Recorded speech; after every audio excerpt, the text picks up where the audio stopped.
अपने आप शाबाश क्यों दे रहे? अग तेरे को बालना ही सी, मैं नहीं बाल दी अग। अग ना बली तो भिंडी कितों तक चंगी मानी सी। अच्छा जी। हैं काम अकल। बिस्मिल्लाहिर्रहमानिर्रहीम। अस्सलाम वालेकुम। उम्मीद करती मेरे भैन भरा ठीक होंगे। अल्हम्दुलिल्लाह असीं भी ठीक।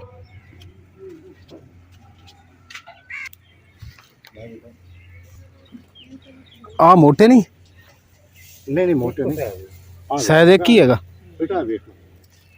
देख ले जेड़ा लेना। चल रख ले जेड़ा सही हो रख ले।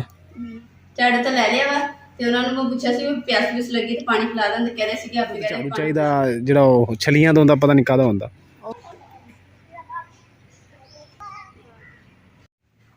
ਹੁਣ ਨਾ ਸ਼ਾਮ ਦੀ ਰੂਟੀਨ ਜਿਹੜੀ ਆ ਉਹ ਤੁਹਾਡੇ ਨਾਲ ਸ਼ੇਅਰ ਕਰਦੇ ਆ। ਤਾਂ ਹੁਣ ਪਿੰਡੀਆਂ ਜਿਹੜੀਆਂ ਵਾਈ ਮੈਂ ਧੋ ਲੈਂਦੀ ਆ, ਨਾਲੇ ਜਿਹੜੀ ਵੀ ਸ਼ਾਮ ਦੀ ਰੂਟੀਨ ਹੋਏਗੀ ਹਾਂਡੀ ਰੋਟੀ ਦੀ ਉਹ ਸਾਰੇ ਤੁਹਾਡੇ ਨਾਲ ਸ਼ੇਅਰ ਕਰੂੰਗੀ। ਬਰਤਨ ਧੋ ਲਿਆ, ਹੁਣ ਪਿੰਡੀ ਧੋਣ ਦੀ। पिंडी कितने कितने मसाला ना कमेंट करके जरूर दसना। अस्सलाम वालेकुम प्यारे व्यूअर, मैं क्या मैं भी अपने भैन भाइयों ने सलाम कर लवां। तो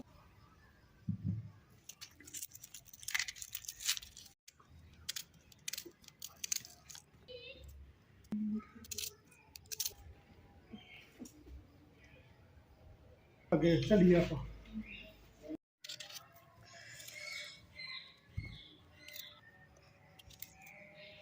प्याज कट देना तो हाथ ते छुरी लग गई है। तो हुण जो टमाटर कर दी, भी पानी च बनता वा तो जलन भी हो रही है। हुण सब्जी भी बनानी है।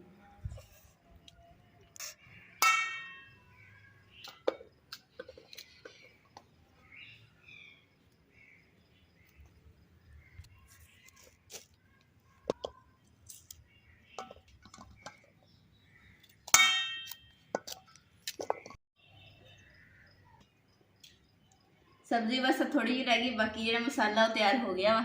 हुण सिर्फ ऊपर चूल्हे च अग बालनी है तो उत्ते हर चीज़ रखनी है।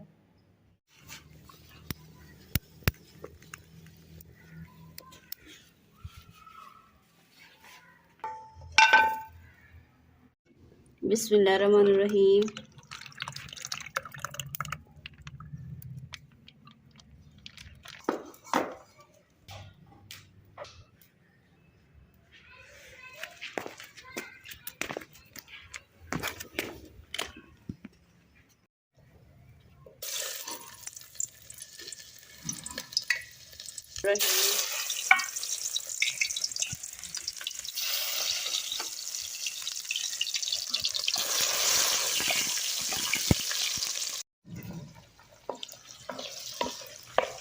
आली भिंडी फ्राई कर रही हैं तो इधर वाली पहले वाली फ्राई कर ली है।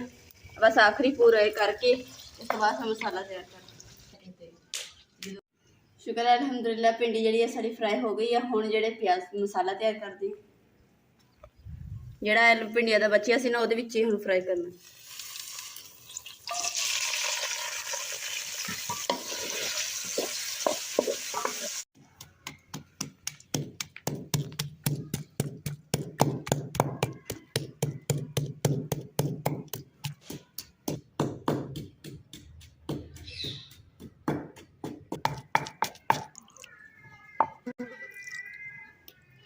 साडे नरम हो गए हैं तो हुण ना बाकी मसाले तैयार विच पाने।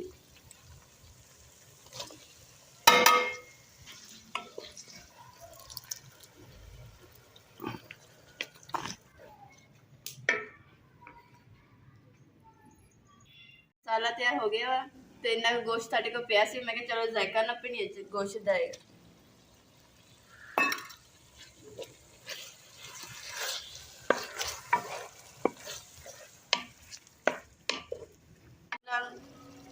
थोड़े पानी नाल लगी ताकि ना सारा थल्ले लगे ना मसाला, इधर मसाला जाए। पानी इस वास्ते पाया ताकि जो गोश्त है ना वो गल जाए, नहीं तो फिर भिंडी च केड़ा पानी पैंदा वा। तो इस वास्ते पहले इन गोश्त नूं गल लैंदी है, फिर मसाला भिंडी पाऊँ।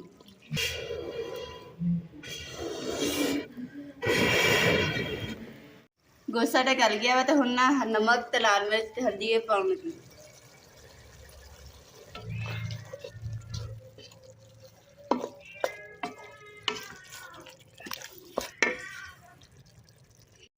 शुक्र अल्हम्दुलिल्लाह मसाला जो साडा भी तैयार हो गया, गोश्त भी गल गया वा। हुण इहदे च भिंडी पाउने जिहड़ी फ्राई कीती सी। बिस्मिल्लाहिर्रहमानिर्रहीम।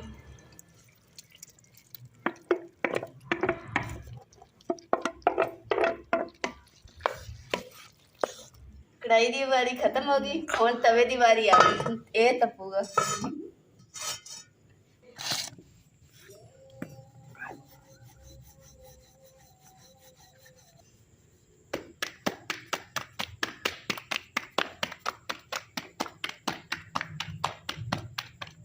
ਬਣੀ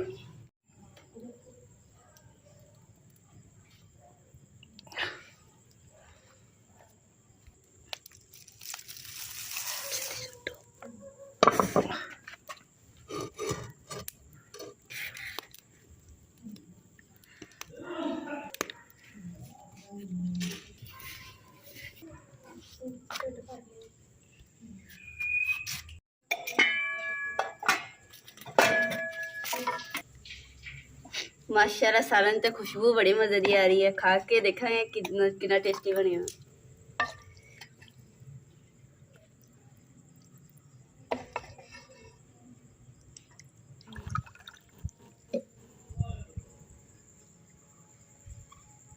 ठंडा पानी पी के तो मजा ही आ गया, क्योंकि आगे ते कोल सेकती रही है। चलो रहमान रहीम। लो जी बेगम साहब ने आज तो भिंडी पकाई है कुछ साल एक बाद, है ना? हाँ जी। ते चेक करने हैं खा के। बिस्मिल्लाह रहमान रहीम। वाह जी वाह। अपने आप शाबाश क्यों दे रहे? अग तेरे को बालना ही सी, मैं नहीं बाल दी अग। अग ना बली तो भिंडी कितों तक चंगी बनी सी। अच्छा जी। हैं कम अकल। रहीम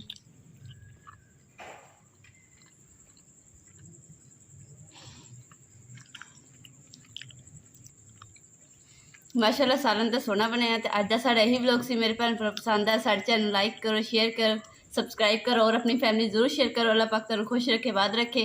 खुदा हाफिज़।